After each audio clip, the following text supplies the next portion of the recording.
Good morning বন্ধুরা, তোমরা কেমন আছো? আমি ভালো আছি। আজকে হলো শনিবার, চলে এসেছি একটা ভিডিও নিয়ে। এখন বাজে ঘড়িতে সকাল 9:10।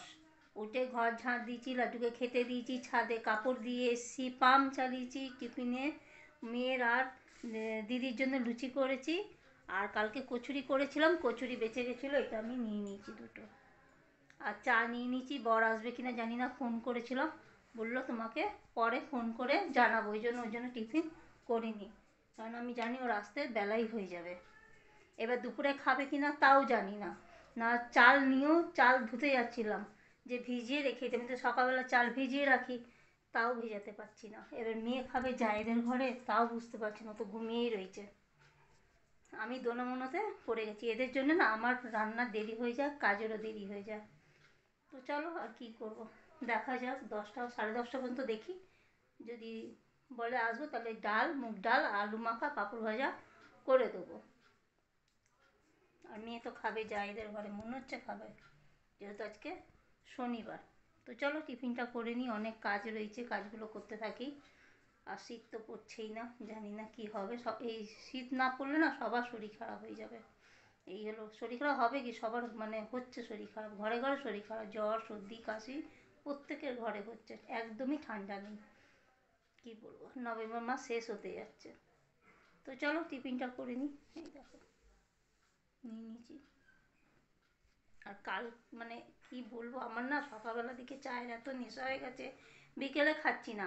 সকালে কালকে 9টা থেকে 9:30টার মধ্যে চা টিফিন করেছি, চা খেয়েছি। ঠিক 10:30 বাজতে না বাজতে আবার চা, মানে মনে হচ্ছে একটু চা খাই চা খাই, আবার একটু চা খেয়েছি। আবার দিদি এসছে কাজ করতে, দিদিকে চা দিয়েছি, তখন একবার চা খেয়েছি। কালকে মানে সকালবেলা 3বার চা খেয়ে নিয়েছি। কিন্তু বিকেলের দিকে অতটা মানে নেশা লাগছে না, বিকেলে খাই না তো ওই জন্য ভালো লাগছে না। কিন্তু সকালবেলার দিকে না 3-4বার চা খাওয়া হয়ে যাচ্ছে দুদিন ধরে। কি বলবো, চলো টিফিনটা করে নিই, কাজগুলো করতে থাকি, তোমরা আমার ভিডিওটা দেখতে থাকো। এদিকে মেয়ে ঘুমিয়ে আছে, আর এদিকে বরকে 2-3বার ফোন করলাম, বড়ও ফোন তুলছে না, দিদিকেও ফোন করলাম, দিদিও ফোন তুলছে না। মানে কি করব আমি বুঝতে পারছি না। আলাম তাহলে বসে থেকে কি করব, তাহলে ফার্নিচারগুলো মুছে নিই, এগুলো আমার ডেলিকার কাজ, ওই জন্য মোছামুছি করে নিচ্ছি। ওইদিকে আমি জামা কাপড় ভিজিয়েও রেখেছি। আর যদি বর যদি ফোন না করে, ভাবছি রান্না একেবারে করেই রাখবো, যদি না খায় দুপুরে রাতে ওইটাই ওকে দিয়ে দেবো। ফোন না তুললে আর কী করবো বলো, আর কতক্ষণ আমি বসে থাকবো, বেলা তো এত ছোটো না, শীতকালের বেলা যে হু করে ঘড়ির কাঁটা ঘুরে যাচ্ছে। আর একঘেয়েমি না, রোজকার কাজ আর ভালো লাগছে না, মনে হচ্ছে কোথাও থেকে একটু ঘুরে আসি, একটু বেরিয়ে আসি। কিন্তু কোথায় আর যাবো, বরের কাজ, মেয়ের পরীক্ষা চলছে, মানে একঘেয়েমি লাগছে। সকালবেলা উঠে না আজকে জানি না কেন একঘেয়েমি, কাজ আর করতে ইচ্ছা করছে না। যাই হোক, কাজ তো করতেই হবে, কিছু করার নেই। মেয়েকে এবার ডাকি, কেন ও অনেকটা বেলা হয়ে গেছে। সকালবেলা টিফিন করার সময় আমি একবার চা খেয়েছি, আমার না এখন আবার চা খেতে ইচ্ছা করছে, ওই জন্য একটু চা নিয়ে নিলাম গ্লাসে। চা খাচ্ছি আর কাজ করছি, মানে এনার্জি পাচ্ছি না। এই না আমার যখন থেকে একটু একটু ঠান্ডা পড়েছে, দিনের বেলা না মানে সকালের দিকে 2-3বার করে চা খেতে ইচ্ছা করছে, কিন্তু রাতের দিকে খেতে ইচ্ছা করছে না, কিন্তু সকালবেলাটাই খেতে ইচ্ছা করছে। এখানে আমি বেগুন ভেজে নিয়েছি। আর জয়েন্ট ফ্যামিলি না, একটু ভিডিও করতে অসুবিধা হয়, কথাও বলা যায় না, ওই জন্য আমি এখানে ভয়েসটা দিলাম। একটু ঠাকুরের বাসনটা ধুয়ে দিচ্ছে, একটু পুজোটা করে দে বাবু, দে না মা করে। আর জানি তুই লাড্ডুকে চান করেছিস। আমার তরকারিটা হবে, এখন বাজে 1:45। গ্যাস মুছবো, কড়া মাজবো। আমি ঠাকুরের বাসন ধুয়ে রাখা রয়েছে, শুধু একটু ফুলগুলো নাবিয়ে শুধু ঠাকুরকে খেতে দিয়ে দাও।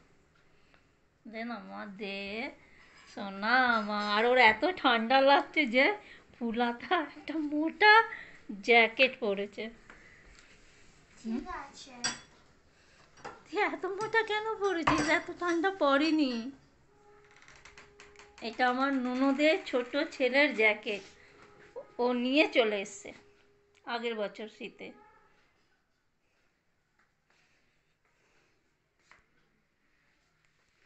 ও দি, একটু হাসি মুখে বলো, ঠিক তো? ঠিক আছে, যাও তাহলে খেতে দিয়ে দাও, ঠিক আছে। গুড আফটারনুন বন্ধুরা, এখন বাজে ঘড়িতে 2:40। আমার সমস্ত কাজ হয়ে গেছে, রান্না হয়ে গেছে, দিদিও কাজ করে চলে গেছে, আর মেয়ের খাওয়া হয়ে গেছে, জায়েদের ঘরে খেয়ে নিয়েছে। আজকে মেয়ে পুজো করেছে, লাড্ডুকে চান করেছে বলে আজকে আমার একটু তাড়াতাড়ি হয়েছে, তাই তো। বর আসবে না, বর সেই সন্ধেবেলা আসবে, তাও আমি রান্না করেছিলাম। তো আসবে না যখন আমি বললাম ওই খাবারটা তুমি রাতে খেয়ে নিও, কী করবো। তো এখানে আমি খাবার নিয়ে বসে গেছি, চলো কি রান্না করেছি তোমাদের আমি একটু দেখিয়ে নিই। সব নিয়ে বসিনি, যেগুলো নিয়ে বসেছি সেগুলোই দেখাচ্ছি। এখানে আছে ভাত, বেগুন ভাজা, পাঁপড় ভাজা, মুগ ডাল আর ধনেপাতার চাটনি, কাঁচা লঙ্কা দিয়ে বেটেছি আর সর্ষের তেল আর নুন দিয়েছি। আজকে যেহেতু শনিবার রসুন দেবো না, ওই জন্য কাঁচা লঙ্কা দিয়েই বেটেছি। পেঁপে আলু ছোলা দিয়ে তরকারি করেছি, ওইটা আর নিলাম না। ডাল, বেগুন ভাজা, ধনেপাতার চাটনি, পাঁপড় ভাজা, এই দিয়ে আমার খাওয়া হয়ে যাবে। বরের জন্যই করেছিলাম পেঁপে আলু ছোলার তরকারি, যে দুপুরবেলা আসলে দুপুরবেলা ওই দিয়ে দেবো, আর রাতে আমাদেরও রুটি বা পরোটা যাই করি না কেন হয়ে যাবে। কিন্তু যখন আসলো না, কি করবো, আমার আর নিলাম না, আমার ভালো লাগছে না পেঁপে আলু খেতে। এখানে ফোন দেখছে। ও এরা এত শীত করছে রে বাবা, বাবু ঠান্ডা বললে তুই কী করবি?